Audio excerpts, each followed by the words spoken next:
لوگ افراتفری میں ہوں گے، لیکن یہ قوم ایسی ہوگی جو سنگ مرمر کے تختوں پر بیٹھی ہوگی، 14ویں کی چاند کی طرح ان کے چہرے چمک رہے ہوں گے۔ ساری دنیا حیران ہوگی کہ یہ کون لوگ ہیں؟ انبیاء ہیں، یہ کون لوگ ہیں؟ اللہ یہ کون سی تیری مخلوق ہے جس اس موقع پر بھی اتنی اونچی درجے پر تم نے ان کو بٹھایا ہے؟ تو اللہ سبحانہ وتعالیٰ فرمائیں گے یہ وہ لوگ ہیں جو مسجدوں میں بیٹھ کر مجھے یاد کرتے تھے۔ اس وقت تو صحابہ کرام کے لیے ایک عجیب چیز تھی کہ اتنا بڑا انعام تو بہت معمولی چیز ہے،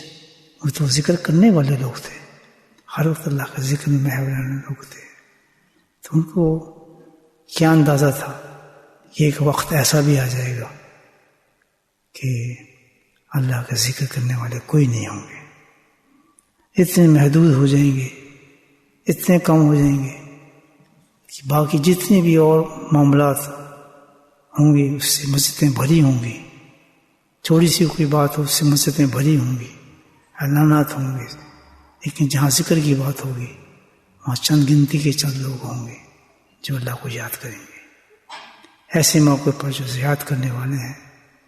اللہ کے نبی نے ان کی مثال دی ہے کہ اتنے بڑے لوگ ہوں گے جب ایسے حالات دنیا کے اندر ہو جائیں گے، اتنے کم ہو جائیں گے اللہ کا ذکر کرنے والے، جو اتنی بڑی چیز ہے، یہ پورا دین اللہ کے ذکر پہ منحصر کرتا ہے، اور اللہ نے کیسے کیسے انعامات رکھے ہیں۔ پورے قرآن میں اللہ سبحانہ تعالیٰ نے ذکر کی تعریف کی، اپنے ذکر کی، اتنے بڑے اس عمل کا حال یہ ہو جائے گا، واضح طور پہ یہ ہے یہ قیامت کی نشانی ہے کہ قیامت نزدیک آ چکی ہوگی۔ اس کو اسی کے بارے میں اللہ نے فرماتے ہیں اے رضین کہ میں تجھے بتاؤں گا تیرا دین مستقیم ہو جائے، کہ ہمارا دین اتنا پکا ہو جائے کہ اللہ کے احکامات کے آگے نہ کسی دنیا کی پرواہ، نہ پیسے کی، نہ مال کی، نہ کسی اولاد کی۔ چاہتے ہیں آپ بھائی؟ جو یہ چاہتے ہیں ہاتھ کھڑا کرے۔ میں تو دیکھوں نا، ماشاءاللہ سب چاہتے ہیں نا۔ تو اگر علاج بتائیں گے کہ آپ ایسے ہو جائیں، کریں گے؟ نیچے کریں نا، میں نہیں بتا رہا۔ کون بتا رہا ہے؟ امام الانبیاء بتا رہے ہیں۔ اس پہ تو کوئی، یعنی اس حالت کو جو میں بتا رہا ہوں کہ جیسے وہ آدمی تھا ایسے ہم بھی ہو جائیں، جیسے ان کی اولاد اس کو تسلی دیتی ہے، ہماری اولاد بھی ہم سے ڈیمانڈ نہ کرے یہ نہیں کیا جائے، ہمارے فلاں نہیں کیا جائے، ہمارا مکان نہیں بنایا، میری انہوں گاڑی دیتی ہے، میں نے ٹین فلاں، کہتے ہیں یہ نہیں اولاد چاہیے، اولاد جو چاہیے جو ایسی جیسے اس آدمی کی تھی۔ بات سمجھا رہی ہیں آپ؟ اس کا نبی فرماتے ہیں کہ روزی تیری جو ہے دین میں ایسی تقویت آ جائے تیری، یہ ہے نا زندگی مضبوط الحمدللہ، اس کو کہتا ہے کہ کوئی پرواہ نہ ہو، کہیں ہو، کسی ملک میں ہو۔ قربانی کیا ہوتا ہے؟ جان دی اسی کی تھی، حق تو یہ ہے کہ حق ادا نہیں ہوا۔ سب سے بڑی قیمتی چیز ہماری جان ہے، لیکن جان بھی کچھ نہیں ہے ہمارا اللہ کے احکام کے آگے۔ اس کا نام دین ہے، اس کا نام ایمان ہے، اس کا نام مضبوطی ہے۔ جب تو لطف آتا ہے انسان کو نمازیں پڑھنے میں، لیکن سطحی طور پہ مسلمان بننا،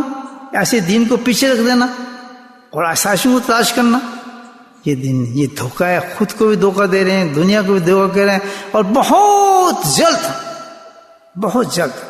دوزخ کی طرف انسان جا رہا ہے۔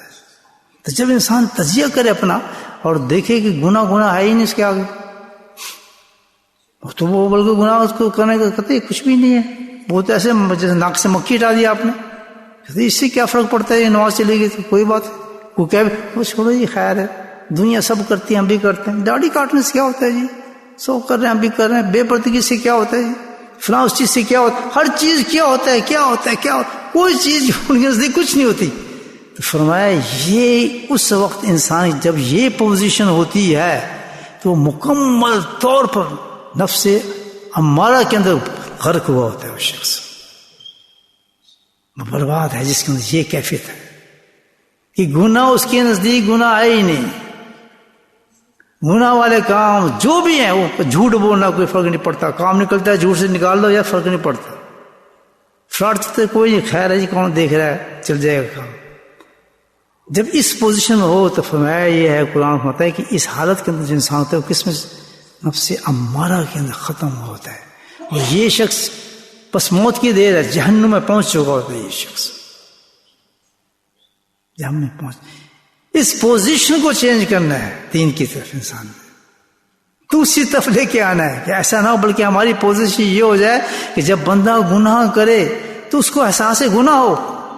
شرمندگی ہو کہ یہ مجھ سے کیسے ہو گیا، یہ میں نے کیسے کر دیا، واقعی یہ گناہ تھی، آج نماز میری کیسے چھوٹ گئی یار، بڑا افسوس ہے یار میری آج نماز، میں نہیں نماز پہ پہنچ سکا، یہ کیا، خود ملامت کرے اپنے آپ کو۔ جب اس حال میں آ جاتا ہے تو اس کو کہتے ہیں نفس لوامہ میں پہنچ چکا ہے انسان۔ اب اس کے اندر وہ پوزیشن آ گئی ہے کہ اب اپنے آپ میں سوچنا شروع کر دیا کہ یار میں نے آئی فلم دیکھ لیا ایسی، میں بیٹھ کے یہ ٹیلی فون پہ یہ کام کر لیا، مجھ سے یہ غلطی ہوگی۔ جب یہ احساس پیدا ہوتا ہے تو وہ لفظ سے ہمارا سے نکل آیا ہوتا ہے، وہ دوسری پوزیشن پہنچ چکا ہوتا ہے انسان کہ اس کے اندر ملامت شروع ہو جاتی ہے آدمی، اور پھر یہاں سے ترقی کرتا ہے انسان تیسری پوزیشن میں۔ اس کو کیا ہے کہ جب اس سے کوئی گناہ ہو جائے، انسان تو گناہ مرتے دم کر سکتا ہے، کوئی انسان کی فطرت یہ ختم نہیں ہو سکتا گناہ، کیونکہ نفس انسان کے ساتھ، تو جب اس سے گناہ ہو جائے تو اس گناہ کے ساتھ اب اس کی پوزیشن یہ ہو جائے کہ نہایت شرمندہ ہونے کے ساتھ اللہ کی رجوع کرے، استغفار کرے کثرت کے ساتھ، انتہائی ملامت اپنے آپ کے ساتھ کرے، اور تصور بھی کہ مجھ سے گناہ ہوا، اپنے آپ کو کوسے، استغفار و کثرت پہ چلا جائے کہ کچھ اس کی سزا دے اپنے نفس کو، نفس کے ساتھ مجاہدے میں لگا رہا ہے کہ میں کبھی گناہ نہیں ہونے دوں گا، نفس کے ساتھ کچھ ٹکر، کبھی حرام نہیں کھاؤں گا، کبھی یہ غلط کام نہیں ہونے دوں گا۔ اس کو کہتے ہیں یہ نفس مطمئنہ میں انسان پہنچ جائے۔ یہ تین پوزیشن انسان چلتی ہیں۔ تجزیہ آدمی کہہ رہا ہے میں کس پوزیشن ہوں کہ واقعی میں محسوس کرتا ہوں جو گناہ ہوتا ہے، نہیں یا چھوڑو، کسی کو کیا پن ہے، نماز نکل چھوڑو، یا یہ سب سے خطرناک چیز ہے، جہنم کے علاوہ اس کو کچھ نہیں مل سکتا۔ تو اگر ہم اپنا تجزیہ کریں تو ان تینوں سے دیکھیں ہم کس پوزیشن پہ کھڑے ہیں۔ تو اللہ کے نبی فرماتے ہیں کہ دین مستحکم ہو جائے اور تیرے دونوں جہان جو بھلے ہو جائے، دونوں جہانوں میں بھلائیں تجھے نصیب ہو جائیں، دنیا بھی تیری وہ دنیا ہو جائے جس میں اس آدمی کی بات تو آپ بتا رہا ہوں کہ وہ مطمئن ہو اپنی زندگی سے، پیسے سے مطمئن نہ ہو، پتنی اپنی حالت سے مطمئن ہے کہ میری نماز ہو گئی الحمدللہ، میرا یہ ہو گیا، جو حال ہے اس پہ کھا رہا ہے، گزارا کر رہا ہے الحمدللہ، اب بڑے شوق سے کہتا ہے کہ جی برکتیں دیکھتا ہوں اپنے میں کمائی کے اندر، برکتیں کتنی کہ اتنی سب جتنا میرے گھر میں خرچ ہے اتنی تو پیسہ مجھے ملتا ہے الحمدللہ، ایک پیسہ اس سے زیادہ نہیں ملتا، کاروباری آدمی دکان کرتا ہے، تو یہ برکت زندگی میں انسان آ جائے کہ مطمئن ہو جائے الحمدللہ فرسٹ کلاس، کوئی یعنی اس کے ذہن میں نہ ہو کہ دین میرا کمزور ہو، کسی طریقے سے بھی دین کے معاملے سے کمزور نہ ہو، تو اس کا علاج بتا رہے ہیں۔ اب آپ نے ہاتھ تو کھڑے کیے ہیں، علاج بھی کر لیں، پھر کریں گے، شوق ہے جنت میں جانے کا، کیونکہ باتوں سے تو جنت ملنی نہیں ہے۔ میں آپ کو بتاؤں اس کو آپ نے سن کے چلے گئے تو اس سے کیا ہوا، بات سن لی، تعلیم ہوگی، ختم، بات تو عمل سے ہوتی ہے۔ جب بھی ہمارے بزرگ فرماتے ہیں کہ جب بھی کسی مجلس میں بیٹھو، تعلیم میں بیٹھو یا کسی باز میں جاؤ تو سب سے پہلے اپنی نیت یہ کرو کہ اللہ تعالیٰ مجھ میں وہ توفیق عطا فرمانا، طاقت دینا کہ تو نے اس مجمع میں مجھے بھیجا ہے تو جو میں سنوں اس پہ عمل بھی کروں۔ کہہ رہے اگر یہ عمل آپ یہ نیت کر کے وہاں نہیں بیٹھیں گے تو آپ خالی کے خالی آئیں گے وہاں سے، بلکہ ڈبل سزا ہوگی کہ اللہ تعالیٰ پوچھے گا آخرت میں کہ میں نے تجھ پہ اتنا بڑا انعام کیا تھا کہ تجھے ایسی مجلس میں بھیجا تھا کہ جہاں کو میں نے تجھے اچھی باتیں سنوائی تھیں،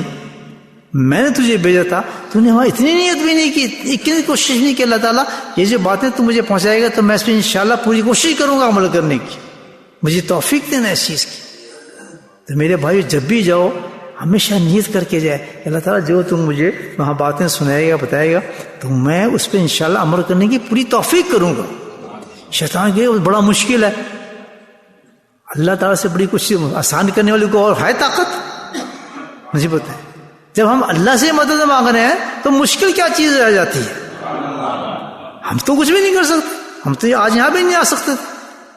یہ سب کس نے کرایا؟ اللہ نے. تو یہ امید رکھیں کہ ہم نیت کر لیں چاہے کتنی مشکل نیت ہو. جیسے میں کرتا ہوں نیت انشاءاللہ آج کے بعد سوال ہی پڑھوں گا کہ فجر کی نماز میری ختم ہو. فجر کی نماز ختم نہیں ہوگی بلکہ بیٹھ کے صبح ذکر کر کے جاؤں گا.